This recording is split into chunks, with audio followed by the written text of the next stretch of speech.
E aí, povo, beleza com vocês? Aqui é o Dani e eu vou resolver agora a questão 4 da lista das aulas 55 e 56 do professor Gabriel Miranda, beleza? O enunciado do exercício é bem direto, ele dá o polinômio aqui, p de x, x ao cubo menos x menos um, e ele diz que ele tem uma raiz real num intervalo ali entre algumas possibilidades, né, que ele dá nas alternativas.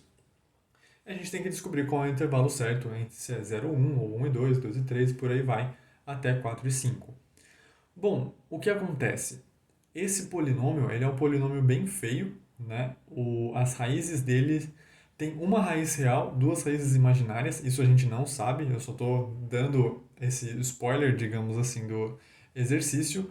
Por quê? Porque não tem como a gente calcular essa raiz, porque essa raiz real é um valor muito feio, e se a gente tentasse achar outras raízes, elas seriam imaginárias, então seria bem complicado de fazer. Então esse polinômio não é um polinômio que a gente vai conseguir é, fatorar ou fazer alguma coisa desse tipo. O que a gente tem que usar nesse exercício e até ele dar a ideia de intervalos ajuda a gente.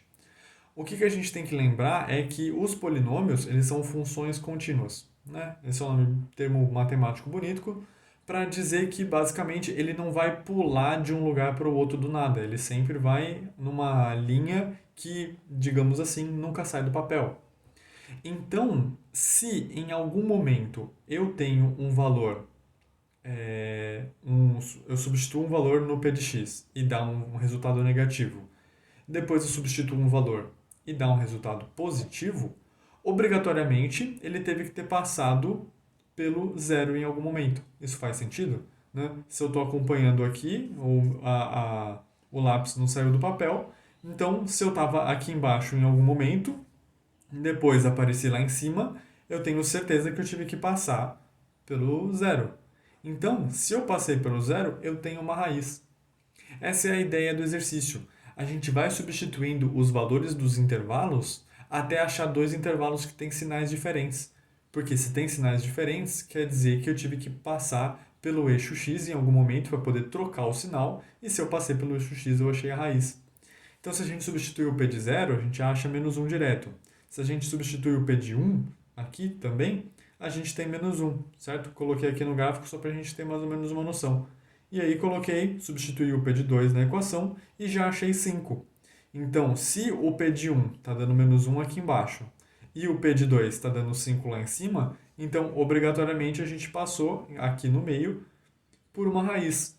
Então eu sei que esse r está entre 1 e 2, que é a alternativa B, certo? Se a gente substituir os outros valores de 3, 4, 5, a gente vai ver que ele está só aumentando.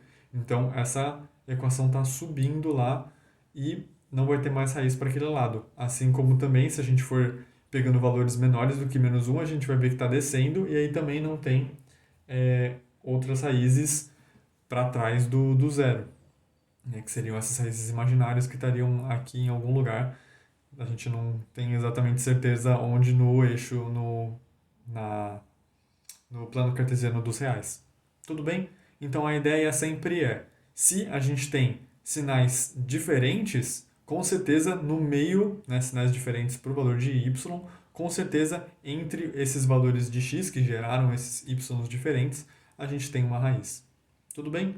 Então, gente, o exercício é esse. Eu espero que tenha ficado claro para vocês e até os próximos.